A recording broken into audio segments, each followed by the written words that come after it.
jadwalan wasabiru warabitu wattaqullaha la'allakum tuflihun. Hai orang-orang yang beriman, bersabarlah kamu dan kuatkanlah kesabaranmu, dan tetaplah bersiap siaga di perbatasan negerimu, dan bertakwalah kepada Allah supaya kamu beruntung. Nah, ada 4 perintah di surat Al-Imran ayat berapa tadi? 200. Ada 4 perintah. Perintah yang pertama diperintahkan untuk bersabar. Perintah yang kedua supaya menguatkan kesabaran. Yang ketiga bersiap siaga di dalam peribadatan. Karena bersiap siaga nanti ada 2 makna. Siap siaga dalam pembatasan negeri ketika perang. Yang kedua siap siaga dalam ketaatan, namanya murabitah. Murabitah itu siap-siap. Nah, itu menunjukkan tingkat keagamannya seriusnya. Nah, sedok ini serius. Seperti apa? Contoh menjaga sholat. Kita masih banyak teledor loh Pak, ngapunten ya. Saya beberapa kali sholat Jumat, khutbah Jumat di masjid-masjid kita nih, banyak yang berlambat-lambatan kalau ke masjid nih. Khutbah wis tekon niku kae sampai tinggal di Jawa. Ini masukan buat kita, nggak pantas Pak. Kenapa kok berlambat-lambatan? Apa yang menghalangi? Kalau memang ada urusan, memang pekerjaan ikut orang, nah itu wajar lah. Karena ikut. Nah kalau di oma kadang-kadang, karena saya itu persis Pak, beberapa kasus teman-teman itu ngerjakan sesuatu sih nggak penting, kadang-kadang nyemir sepatu, loh demi Allah nih saya tahu gitu, saya lewat, saya ketemu, ayo Pak, jamaah, titip Pak Ustaz, titip, ini teman kita, jamaah kita. Mas perhatikan ini, ojo gampang-gampang ninggal jamaah. Itu penyakit orang munafik soal. Dibuka Quran, hadis dibuka kabeh. Penyakit orang munafik. Gak seneng jamaah. Insyaallah, ojo dibiasa. Nah itu namanya murabitah. Baik, kita akan kaji dulu. Ada 4 pelajaran. Yang keempat perintah untuk bertakwa. Pertama, sabar. Yang dimaksud perintah sabar itu sabar di dalam menjalani taat, sabar dalam kebaikan. Setiap kebaikan membutuhkan kesabaran. Gitu. Nah, sabar yang pertama ini adalah sabar di dalam menghadapi ujian dari dalam dirinya sendiri. Ujian dari dalam dirinya sendiri. Apa bentuknya? Kemalasan, kebosanan, kejenuhan. Itu ujian dari mana? Itu berangkatnya nanti dari syahwat dan dari nafsu. Makanya kalau biasa kok ngerti maca Quran bulet, ojo gampang nyalano setan. Kan seringkali kita beralasan gangguan gimana? Setan nih Pak, setan untuk kalah belah. Setan itu cuma bisi itu, kalah belah setan. Jadi setan pula apa pun tidak elok namanya. Coba kalau Ramadan sampai tinggal ya si bulet aja. Ini setan ini dicancangi kabeh sampe cek bulet. Sing disalahno sapa mana? Setan. Kalau ini tiba setan ini.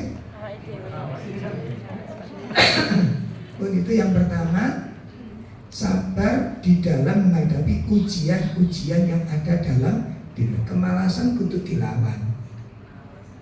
Kejemuan kudu diobati, kebosanan kudu ditangani, tidak boleh dibiarkan. Kenapa? Itu menjadi kebiasaan. Menjadi apa Pak? Kebiasaan. Oke. Itu yang pertama, sabar dalam menghadapi ujian yang dari dalamnya dirinya sendiri. Nah, kalau ini sudah selesai, kita sudah mampu menjalankan perintah, menjalankan tugas, menjalankan kewajiban, kita mampu melewati ujian dari dalam diri kita, itu belum selesai.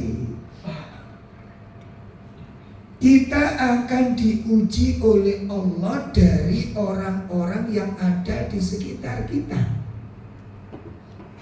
Makanya kita butuh kekuatan sabar double. Wasobiru, dan kuatkanlah kesabaran. Untuk apa? Menghadapi ujian yang kedua. Lah ujian yang kedua itu ujian yang bagaimana?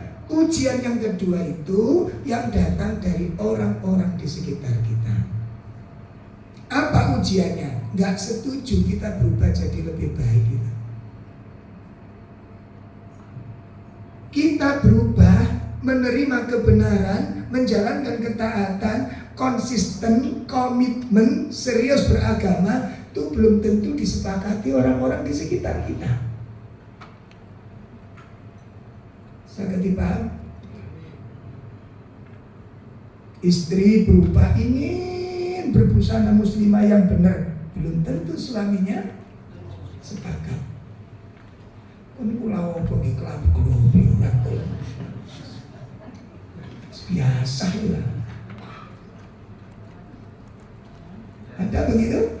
Ada. Oh ada. Di sini juga ada. Ada. Atau mertua. Kan memang apa Nduk? Coba jenengan ngaji berubah, pasti dipermasalahkan. Keyakinan berubah, tidak seperti biasanya meninggalkan adat istiadat yang di situ mengandung kesirikan. Itu wajib, nggak boleh ada peluang dibiarkan, nggak boleh ada pintu terbuka sedikit celah, nggak boleh ditutup. Sudah berkaitan dengan masalah akidah. Dan kita sering kebobolan di sana. Ini membutuhkan apa? Kesabaran yang berlipat. Wasobiru, kuatkan kesabaran. Mungkin maka double, makanya kuatkan kesabaran. Karena kita sudah melewati pada tahap yang kedua. Kita melewati diri kita sudah tuntas, belum selesai. Nanti ada orang-orang yang tidak sama dengan kita. Nah itu nanti ada gesekan-gesekan. Nah ini gesekan-gesekan, mesti ada sikap yang akan keluar dari diri kita. Entah itu berupa ucapan atau statement-statement. Mungkin nanti setelah kita bahas ini ada kitab sangat bagus.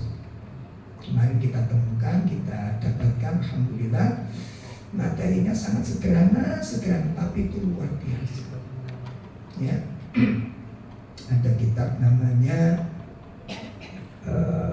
Qawaid. Ya, bagus memang, saya luar biasa bacaannya, sangat sederhana, Pak. Materinya sederhana, hadisnya ya sederhana, ayat-ayat biasa kita baca.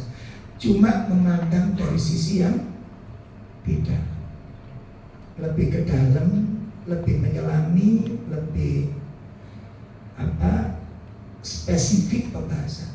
Contohnya, saya ambil contoh. Kemarin waktu saya padukan antara judul nama kitab dengan judul-judul buku, isi kandungan buku itu nggak cocok, gitu. Kok ini nggak sinkron? Begitu saya masuk ke dalam pembahasan intinya, subhanallah, semakin membuka aib-aib kita itu banyak melakukan salah tanpa sadar. Tanpa sadar. Jadi contohnya, saya ambil contoh satu aja ya. Wa qulu linnasi husna. Wa qulu linnasi husna. Berbicaralah engkau, berkatalah engkau dengan manusia dengan perkataan yang baik. Ketok sederhana atau ketok berat? Sederhana, sangat sederhana. Ternyata kata ini ya, wa qulu linnasi husna, itu penerapannya nggak semudah yang kita gambarkan. Di ayat itu kita diperintahkan kalau ngomong dengan orang itu ngomong yang dengan omongan yang baik. Itu ternyata nggak semudah itu, Pak. Kenapa? Poin pertama, Allah menciptakan kita ini. Allah menciptakan kita sebagai makhluk sosial yang selalu berkaitan dengan orang lain, yang selalu berinteraksi dengan orang lain. Selalu dan selalu. Satu. Yang kedua, orang-orang di sekitar kita itu macam-macam kultur, latar belakangnya, cara berpikirnya, karakternya, tabiatnya, kebiasaannya beda. Paham ini? Nah, dari perbedaan-perbedaan inilah nanti pasti kalau sudah kumpul itu ada gesekan. Gitu? Makanya kalau kita bertamu kepada kerabat kita yang sudah 10 tahun nggak ketemu, 4 tahun nggak pernah ketemu, begitu ketemu kita datang disambut dengan meriah kan begitu kan? Dijuamu ojo kaget iku hari pertama. Hari kedua sama? Pengalaman. Hari pertama, wah, wis bakso durung tek tukok no gaduh-gaduh. Waduh gaduh turun tukok no lontong kikil. Wis tak dintekno wis dipangan mumpung ning kene. Setelah makan, kita mau bersihkan, "Bro, jangan terus tak candai iki hari pertama enggak usah kaget." Hari kedua, hari ketiga, hari keempat sudah beda semuanya. Di situ karakter mulai muncul. Coba sampai ngentek no pangan seperti hari pertama lah tadi omongan. Mungkin ada tidak mau temen ya.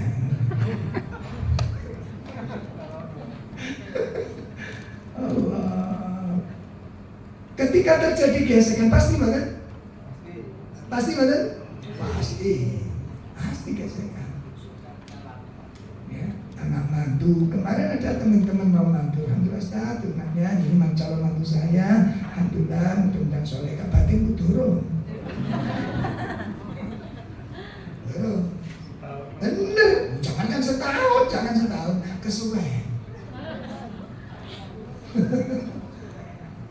Begitu kita bab masalah keluarga, bagaimana sikap istri, mertuanya langsung jawab betul kayak gini persis. Betul. Konflik itu selalu, gesekan itu pasti terjadi, benturan pasti terjadi. Pertanyaannya, ketika terjadi gesekan, ketika terjadi benturan, ketika terjadi crash, diem apa komentar?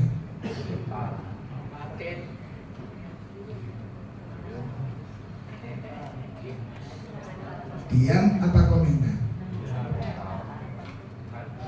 Sekali waktu mungkin kita diam, tapi nggak mungkin selamanya diam. Muncul komentar, begitu komentar itulah awal konflik. Makanya kalau nggak ada komentar, nggak ada konflik, sehingga konflik itu omong-omongan sih keluar. Makanya kepingin keluar, sampai konflik itu sampai bagian-bagian. Itu nggak kata-kata.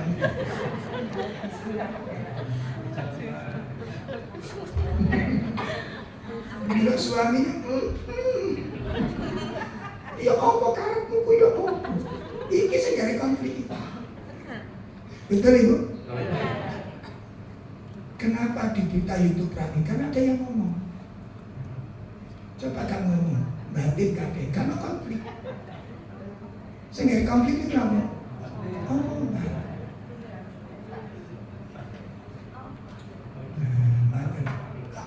Ini kok batin, ini cari Ustadz ngomong meneng nih. Ini cari Ustadz ngomong sabar.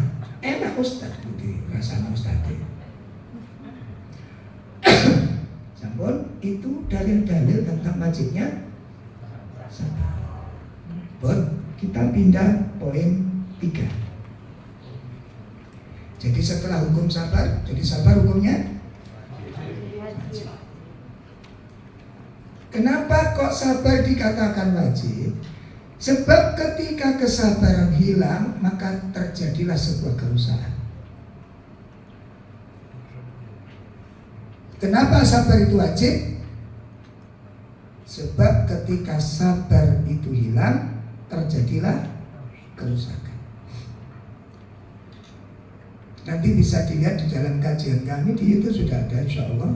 Bila kesabaran hilang dari hati, itu sudah kita bikin, sudah bahas di beberapa kajian.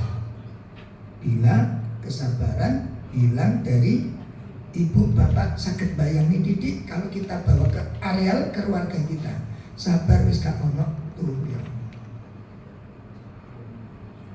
Apa yang terjadi bila istri sudah gak sabar dengan kekurangan suami? Apa yang terjadi bagi suami ketika sudah tidak sabar dengan kekurangan istri? Apa yang terjadi ketika anak gak sabar dengan kelemahan orang tuanya? Aku wis gak kuat, bahasa itu keluar, apa yang terjadi? Apa yang terjadi ketika kesabaran hilang dari hati? Pun itu poin yang kedua tentang hukum sabar. Yang ketiga, nomor tentang anwa'us sabr, pembagian sabar. Aqsamus sabr talatatu anwa'. Sabar dibagi menjadi 3 bagian. Sabar dibagi menjadi 3 bagian. Yang pertama, as-sabru ala ta'atillah. Yang pertama, sabar di dalam mentaati Allah.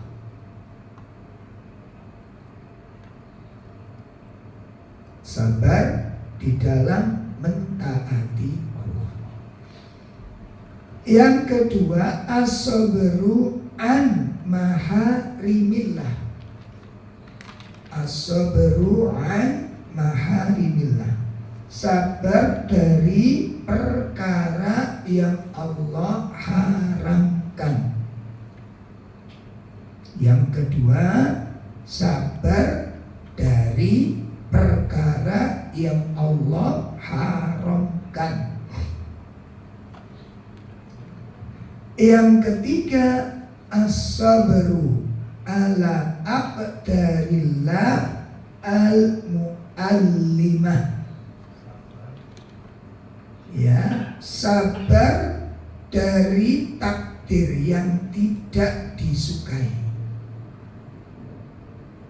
Sabar dari takdir yang tidak disukai, atau artinya as-sabru alal masoib, sabar dari musibah-musibah.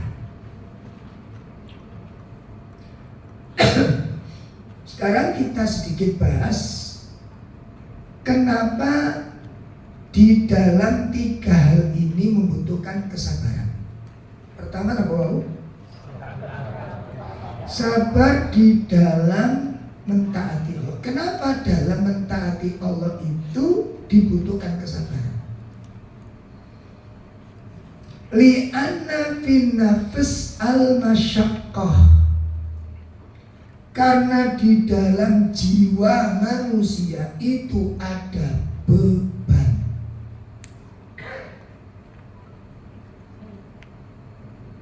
Di dalam jiwa, di dalam ketaatan itu mengandung beban.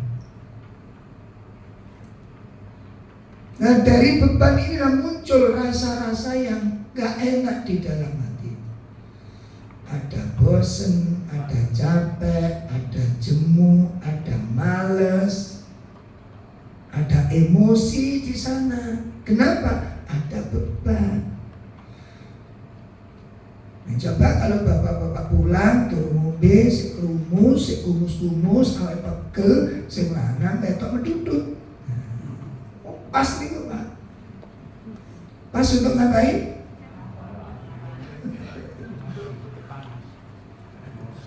Pas itu. Coba suami menjalankan ketaatan kepada Allah. Ada masa capeknya, ada masa bosennya, ada masa futur, hilangnya semangat. Ini diperparah ketika pasangan tidak mensyukuri perjuangan yang dilakukan. Beres? Gimana bahkan kesel, gimana nggak bosen, kenapa nggak capek, bagaimana tidak jemu, nyambut gawe sakulan mentok diawangi lembur, diawangi macet, diawangi berangkat pagi pulang sore, begitu bayaran setor.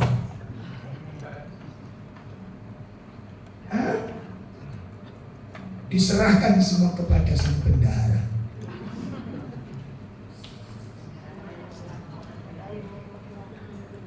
Mungkin kadang-kadang sih lah kok mek sakmene.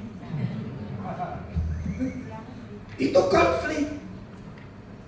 Menjalankan tugas sebagai seorang suami itu butuh kesabaran. Menjalankan tugas sebagai seorang istri itu membutuhkan menjadi wanita yang baik mendampingi suami, itu butuh kesabaran. Nah, beban-beban inilah Pak nanti yang membuat kita itu kadang capek. Ditambah lagi orang-orang di sekitar kita yang kurang mengerti tentang psikologis jiwa kita ya. Itu menambah runyamnya permasalahan. Maka dibutuhkan sebuah kesabaran yang sangat besar di sana itu. Sampai Allah ingatkan di surat Al-Furqan kalau tidak salah itu. Ya, kita simak surat Al-Furqan.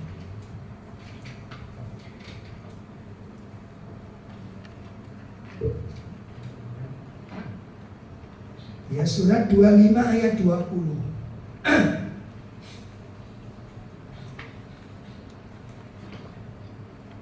Silakan dibaca langsung terjemahnya, Ustaz. Dan kami tidak mengutus rasul-rasul sebelummu, melainkan mereka sungguh memakan makanan dan berjalan di pasar-pasar. Dan kami jadikan sebagian kamu cobaan bagi sebagian yang lain. Maukah kamu bersabar? Dan adalah Tuhanmu Maha melihat.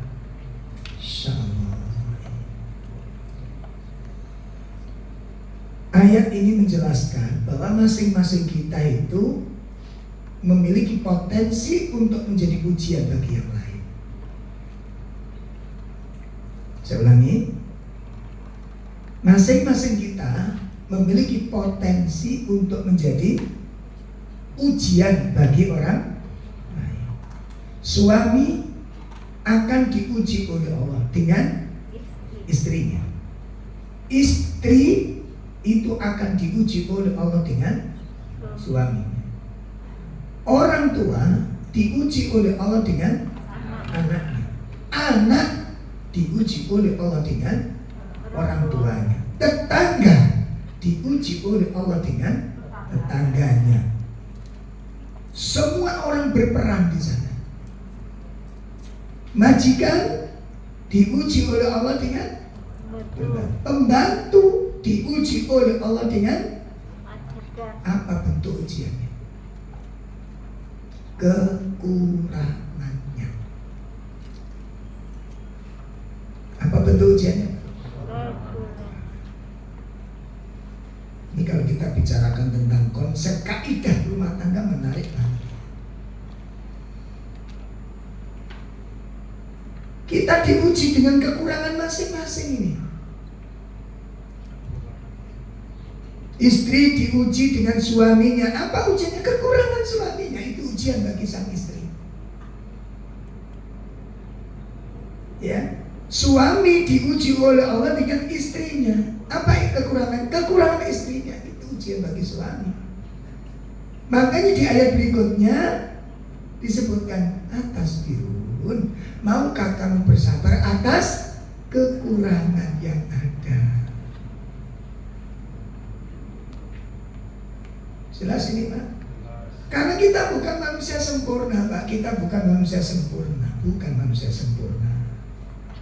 Kita ada kelebihan, ada kebaikan, ada. Tapi di sisi yang lain kita punya kelemahan-kelemahan yang juga nilai dan jumlahnya tidak sedikit.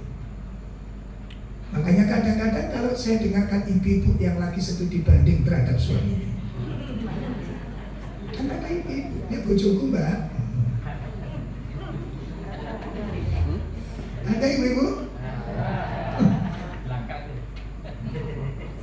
Oh ya. Bojoku niku wis nerawiman. Masan sembarang kali doyan, mangan yo doyan tapi medhit. Ana sing ngono, ana sing ngono. Yes. Nek bojoku iku enggak, ambek aku iku longan, duwe yo nyanyo, tapi kuasar. Tapi itu selalu ada. Betul Ibu? Bu? Iya betul. Ya sih diem, kenapa Pak nggak diem? Aku nggak punya suami. Ya, Masya Allah. Maka disinilah saya sampaikan Ibu, ya, kalau nanti satu pihak bisa selalu mengkritiki pihak yang lain, itu bukan karena banyaknya aib pasangannya. Dan kalau pasangannya kok nggak pernah kritik, bukan berarti dia nggak punya aib. Saya nggak dipahami. Kalau ibu selalu kritik suami, ketemu aib kesalahan, itu bukan karena elek suami, bukan. Itu karena disiplinnya istri. Selalu menemukan aib. Nggak tahu kacamata apa yang dipakai, selalu ketemu aja. Ada begitu? Waktu salah lahir salah. Jadi umane nanti waktu timpet.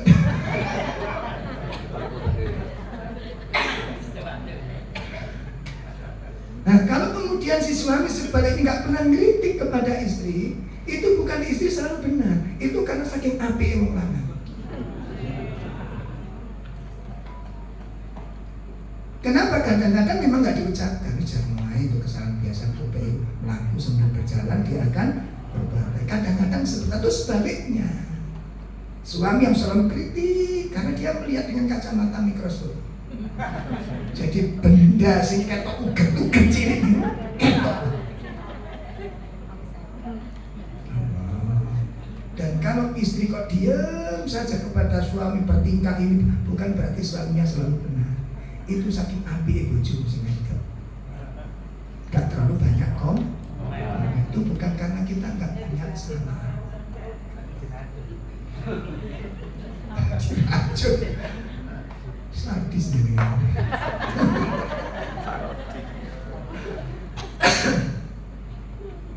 Makanya kalau kita bahas masalah rumah tangga itu gak akan ada habisnya.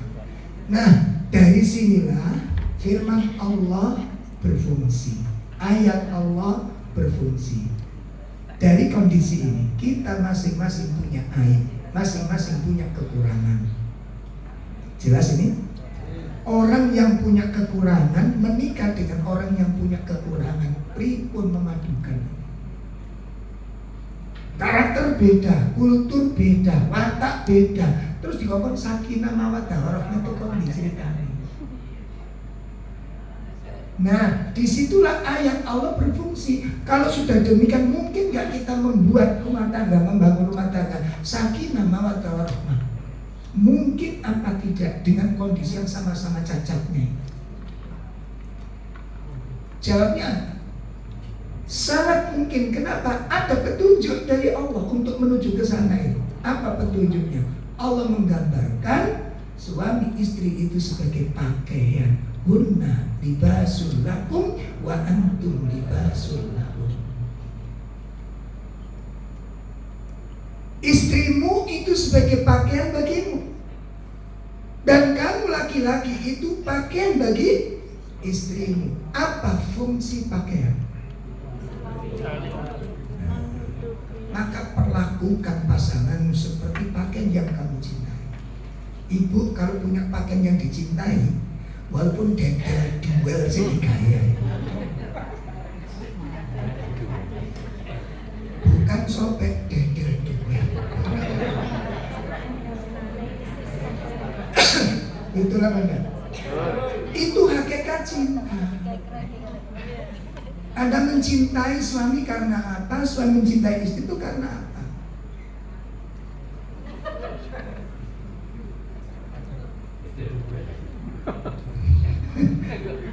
Coba, kalau jenengan mencintai pakaian itu jenengan lihat, wes semua kabeh sik dipertahankan kan gitu kan? Dijahit itu gak kelemo. Sik dipertahankan karena dibutuhkan. Ada sebuah kenyamanan yang Anda lihat ketika melihat pakaian sobek semua itu. Anda tidak melihat sobeknya, tapi melihat kenyamanan. Ada nilai lebih. Suami Anda yang buruk, istri Anda yang buruk, apa nggak punya kelebihan? Kenapa yang Anda lihat selalu kekurangan? Makanya ayat yang lain datang di sana itu. Jangan engkau sebutkan keburukannya dan kamu tutupi sekian kebaikannya. Sehingga masalah kan yang kita ini. Kita terlalu berlebihan mengangkat satu kekurangannya, melupakan sekian banyak kebaikannya. Betul demikian? Wih, sing gak masalah. Makanya kan akhirnya muni tau. Nah, sing gak muni ini ku sing gak masalah. Coba sampai mendengar kamu. Saya baru sadar, ya Allah, ayat ini waku linnasi husnan. Berbicaralah kamu dengan manusia dengan pembicaraan yang padahal ayat itu berkaitan dengan orang-orang kafir. Dengan orang kafir. Bahkan ketika debat dengan ahli kitab, wajadilhum billati hiya ahsan, berdebatlah kamu dengan cara yang baik. Itu debat dengan orang kafir. Disuruh dengan cara ini dengan pasangan hidup. Kekurangan jelas ada. Makanya jadi biasa membanding-bandingkan. Ya. Makanya saya bilang apa? Studi banding. Memang ada kelebihan-kelebihan. Ada bapak-bapak itu kata ibu-ibu sampai anak berlainan soalnya karakternya itu. Kalau yang satu niki Pak, sayur pagi dengan sore untuk berubah. Nah sing sitok niki jangan lo deh sampai seminggu dikomengi jangan lo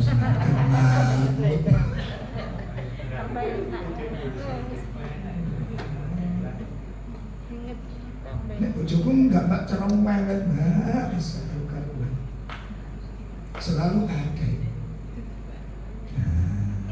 Itu ujian. Makanya di ayat berikutnya dalam surat Al-Furqan tadi, atas birun maukah kamu bersabar atas kekurangan orang yang ada di sekitarmu. Nah konsepnya cuma satu, kata orang Jawa. Nah kalau kita pakai dalil orang-orang dulu, legowo itu modal yang paling mahal. Legowo. Apa legowo itu? Wasi'atus sadr, kelapangan jiwa.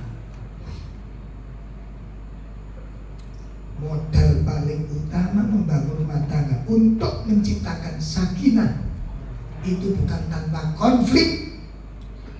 Sakinah itu bukan rumah tangga tanpa problem. Sakinah itu bukan rumah tangga tanpa masalah. Rumah tangga yang sakinah, rumah tangga yang dimodali dengan wasi'atus sadr, kelapangan jiwa. Sing jembarat ini. Ini pula biasa memiliki modal yang paling mahal ini, kesabaran. Dan itu, perhatikan, kelapangan jiwa itu nanti yang mampu mengolah masalah berubah menjadi anugerah. Kelapangan jiwa itu yang akan mampu mengolah masalah berubah menjadi anugerah. Kelapangan jiwa.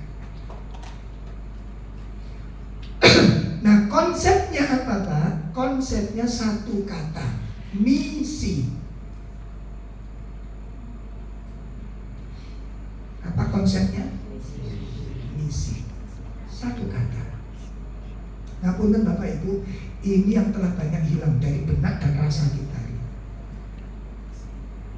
Ngapunten sangat.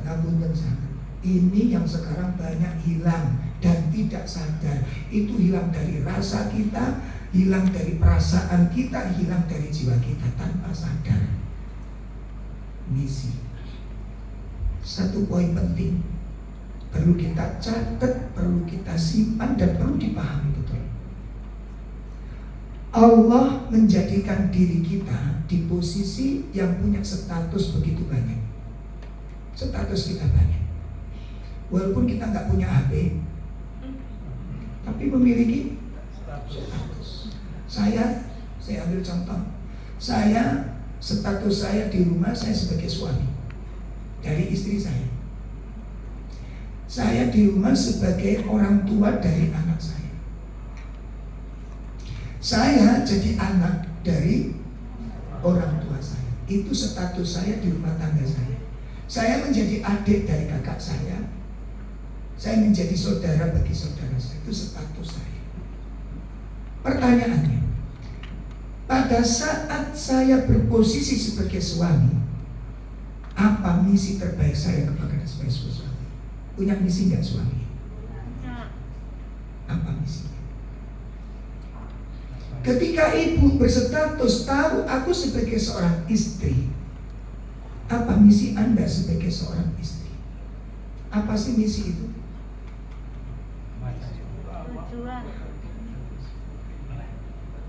Apa misi itu? Hah? Ayo. Apa namanya misi? Nah, jadi misi itu sesuatu yang harus dilakukan untuk tercapainya sesuatu. Ada tugas yang diberikan kepada kita. Ini misimu. Tugas itu dari Allah Subhanahu wa taala. Misi itu dari Allah Subhanahu wa taala. Dan itu harus sadar kita punya misi itu. Dan kita lupa. Apa misi saya sebagai seorang suami? Apa misi saya sebagai seorang istri? Nah, kalau di dalam misi itu ada tugas, 10 tugas yang kita tahu cuma 3, berarti ada 7 yang tidak bisa kita gagal menjadi istri yang baik. Karena ketidaksadaran kita terhadap jumlah misi yang ada di dalam tanggung jawab kita. Saya dipahami? Lah ini kalau dipegang apa faedah? Besar sekali faedahnya. Akhirnya kalau berjalan, suami mikir tugas dan tanggung jawabnya, istri mikir yang menjadi tugas dan tanggung. Jadi masing-masing megang dalilnya sendiri-sendiri. Apa tugas saya, apa tanggung jawab saya. Itu yang harus benar. Aku punya tugas dan tanggung jawab yang harus aku pertanggungjawabkan di hadapan Allah. Misi dari Allah Ta'ala. Itu tugas hari ini. Nah, untuk menjalankan misi itu kan juga gampang. Karena kita dihalang-halangi oleh pasangan yang tadi sudah kita katakan ada kelemahan. Saya dipahami. Nah, begini kalau dulu imbal balik bulat rumah tangganya. Tapi kalau kita mencari misi, ada sesuatu yang saya cari dalam misi saya ini. Apa itu? Ridho Allah, surganya Allah, janji Allah. Iku nyambut gawe, ngelakoni tugas mulan, iku tadi enteng. Kenapa? Dengan tugas inilah aku diberi janji. Dengan tugas inilah aku menjadi suami yang dimuliakan oleh Allah. Dengan tugas inilah aku menjadi istri yang dimuliakan oleh Allah. Karena misi yang dilakukan dengan baik, ada sesuatu yang dicari. Apa yang dicari? Sudah. Ini dikuatkan. Kalau nggak kuat, bisa putus di tengah jalan. Karena kita memandang, lah aku tak wangi gitu dewe-dewe bojoku ngono ya. Capek apa enggak? Capek apa enggak? Capek. Nah di situ putus akhirnya itu. Kenapa? Karena kita merasa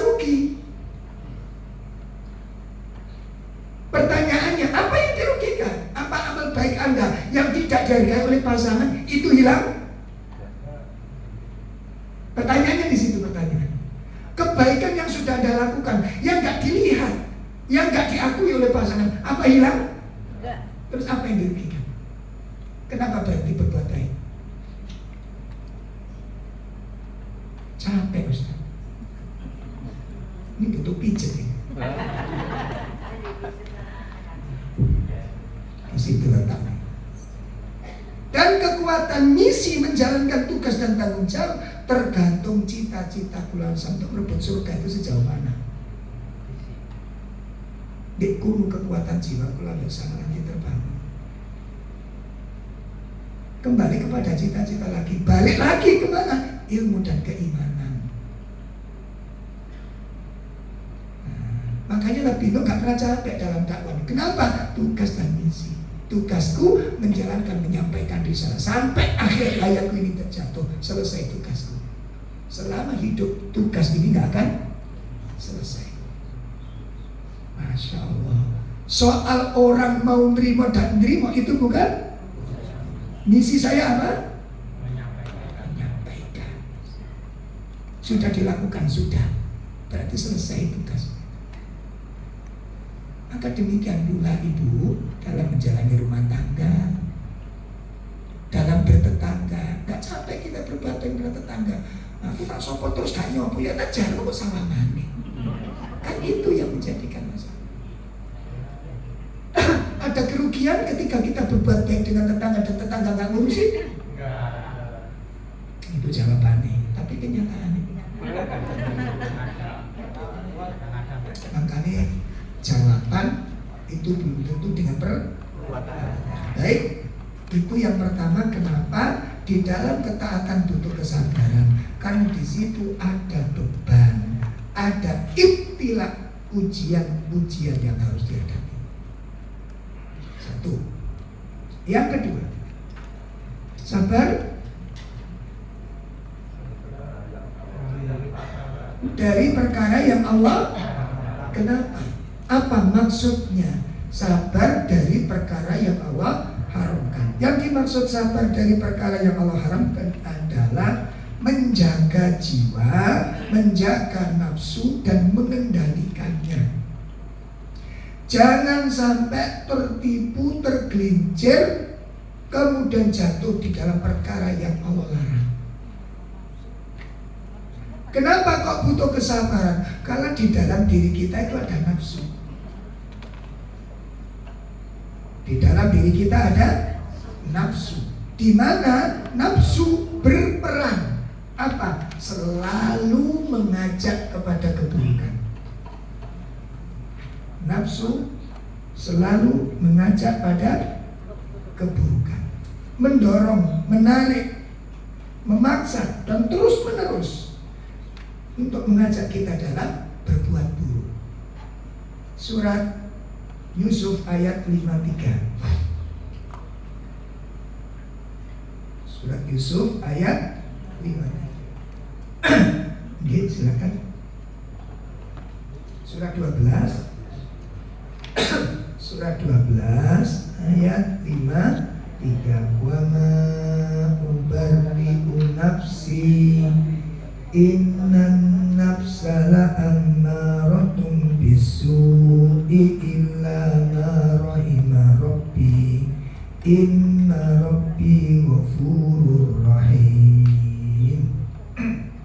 Dan aku tidak membebaskan diriku dari kesalahan, karena sesungguhnya nafsu itu selalu menyuruh kepada kejahatan, kecuali nafsu yang diberi rahmat oleh Tuhanku. Sesungguhnya Tuhanku Maha Pengampun lagi Maha Penyayang. Tuh, itu dasarnya nafsu. Nafsu itu keinginan. Nafsu itu apa? Keinginan. Nah, keinginan manusia itu banyak. Wongi ketoke meneng tapi sing dikarepno. Iya kan? Nah, nafsu lebih condong kepada sesuatu yang menarik hati. Sing disenengi niku napa? Sing disenengi ku sing seneng didelok. Sing penak ditelok iku disenengi. Makanya sumber nafsu itu dari pandangan. Lah pandangan dari mana kita banyak memandang? Karena ngelutus. Wes ketemu titik terangi sama kebanggih, di situ letaknya.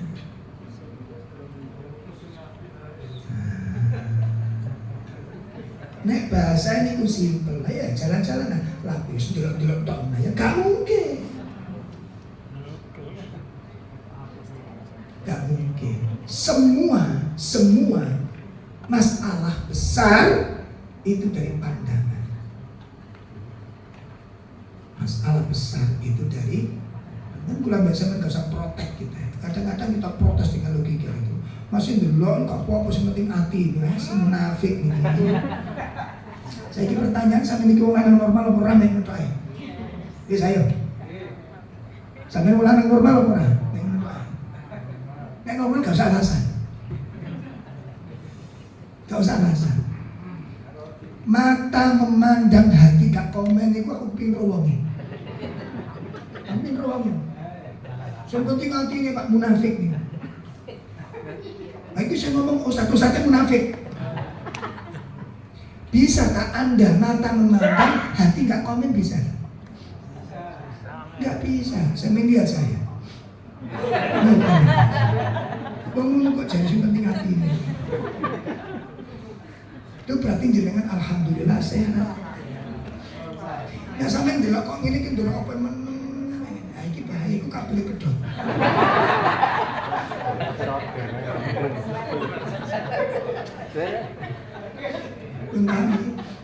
Lah anak kiai ngomong masuk delok kok ndur apa penting hati niku kiai gak boleh pedhot.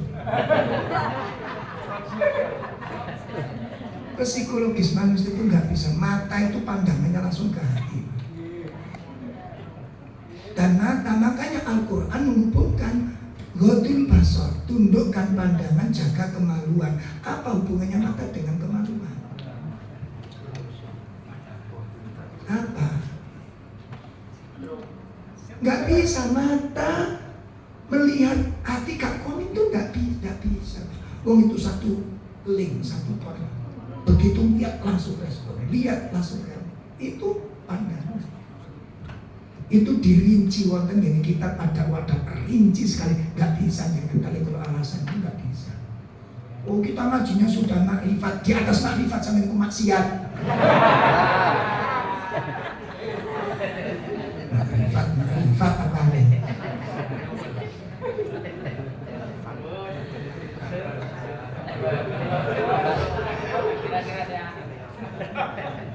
Paling untuk ngamuk.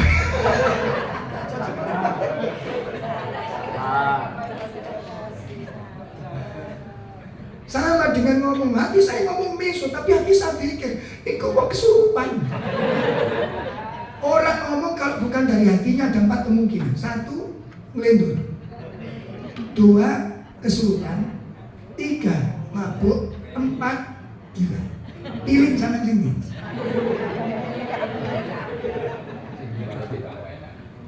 Terus pilih ayo. Saya ingin tahu alasannya apa orang mengatakan aku mesur, aku seperti hati. Pakai dalil itu. Innallaha la yanzuru. Ini orang gak ngaji kena sambil dijukan di hadis itu. Kita ngaji, kita punya akal. Innallaha la yanzuru ila fiswarikum wa ajsamikum walakin yanzuru ila qulubikum. Allah gak melihat dohirnya. Masih sambil dohir elek, kalau seperti batinnya bersih. Mesur kurang seperti hati ini dikir. Itu omongannya orang ganteng. Orang jangan orang gila. Nek gak percaya, engko sampean mliwato ngarepe mertua sampean, ngunyah pedes. Wani enggak?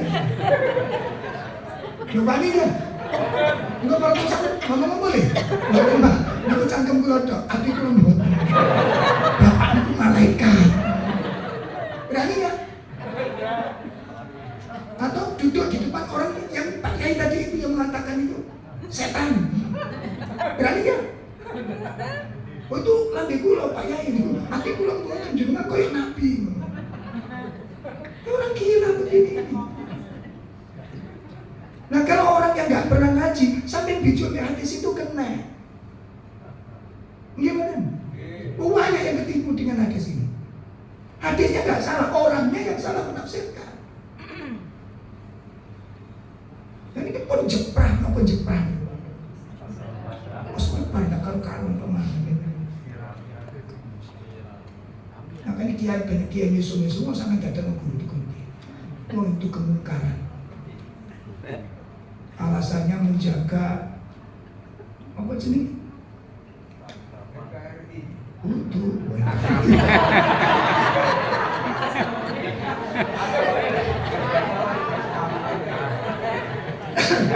kearifan lokal. Menjaga kearifan lokal yang mana? Lokalisasi ya. Lokal yang mana? Ada kalimat fasik, ada kalimat fusuk, ada kalimat apa itu yang dilarang dalam agama, itu kalimat fasik termasuk. Miso itu sudah kalimat fasik, nggak boleh diucapkan oleh lisannya seorang mukmin. Paham ya? Baik. Nah itu jadi nafsu itu dorong untuk berbuat buruk. Nah dari pandangan itu ada lintasan. Memandang itu menghasilkan lintasan. Saya pernah Pak sholat gara-gara rusak, gara-gara merek sarung. Enggak saya. Jadi saya sholat itu kan kita kalau sarung, makanya pesen ya, saya sekaligus pesen kalau jenengan pakai sarung, sih kalau tulisannya deken dhuwur. Soalnya kuwaca lah. Sing mburi maca pasti nggak bisa nggak baca jenengan. Coba. Ayo pasti baca kan? Dan itu sudah memotong konsentrasi kita. Sudah bagian merusak konsentrasi. Merusak lah paling nggak itu. Saya pernah sholat di belakang orang pakai sarung merek kecubung, kan nggak umum dong. Nah kita nggak kenal, nggak makruf gitu, nggak kenal. Kan tulisannya kan tulisan lama aja namanya kecubung. Aku lama coba sampai merek. Merek nggak umum. Berarti mikir paling murah.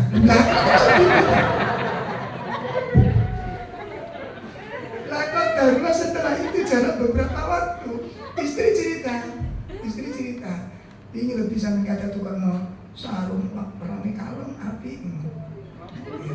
Nah ya tapi luar api apa kecubung langsung ini di sarung itu subhanallah demi Allah terjadi Pak, itu demi Allah terjadi. Waktunya jarak beberapa waktu ketemu lagi kecubung langsung ya, itu waktu sholat. Coba kalau jenengan sholat di belakangnya ada tulisan, ayo, bisa jenengan nggak komen? Nggak bisa.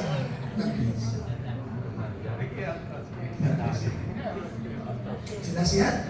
Nah, itu mata memandang. Nah kalau memandang sesuatu yang nggak disenangi, insya Allah masih nggak masalah. Tapi melihat sesuatu yang disenangi kan nggak bisa ditahan. Dia apa tidak? Makanya ada pengkhianatan mata. Kayak kan delok padahal delok. Bisa terjadi? Bisa. Jangan jalan sama istri, jalan sama teman, insya Allah banyak selamatnya kita. Karena suka dengan teman. Ya, karena suka. Coba kalau izinan. Minggu bacaan maksiat ya, maka syariat tidak bisa dibantah dengan logika. Itu nanti rinci banget. Di dalam kitab ada wadawa dari mulai satu banyak melangkah. Makanya meludus itu bahaya. Bukan dilarang mitra, paham bu? Terutama wanita jangan sering-sering gitu loh. Meludus kan? Keramaian akhirnya nopo sing dikarepne ku akeh. Nah karep itu tekan kecuali kalau ibu jalan-jalan tapi nggak lihat tapi merem-merem.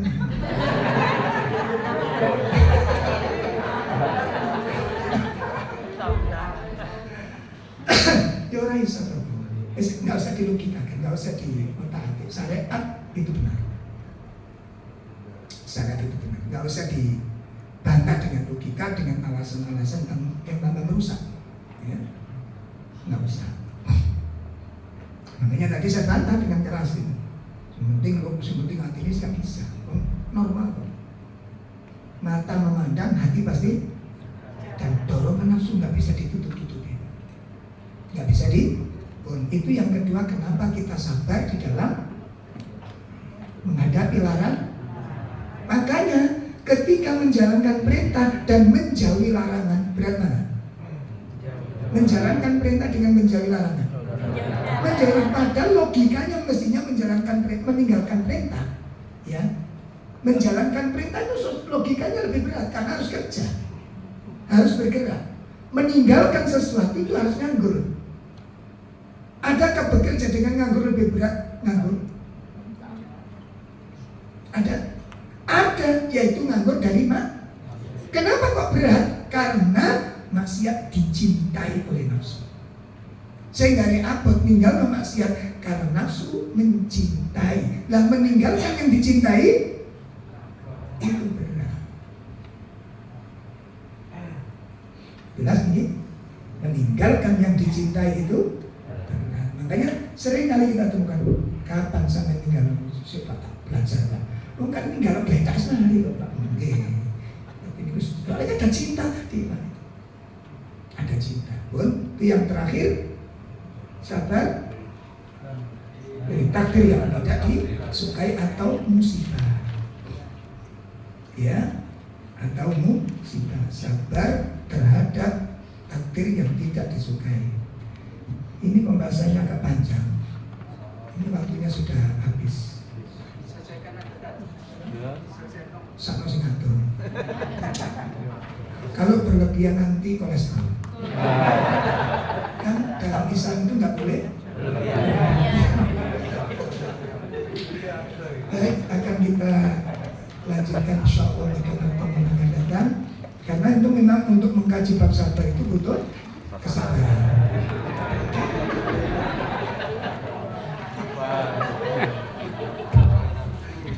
Belajar itu ya bahasa ilmu di pelan dulu. Kemudian kurang lebih ada berapa poin yang sudah dibahas? Satu poin apa? Definisi. Yang kedua, hukum. Yang ketiga, pembagian sabar baru yang kita bahas. Baru 3 poin ya. Insyaallah nanti akan kita lanjutkan pada pertemuan yang akan datang. Insyaallah semoga ini bermanfaat dan semoga Allah tetapkan, Allah menolong kita untuk bisa istiqomah di atasnya. Sallallahu alaihi wa sallam.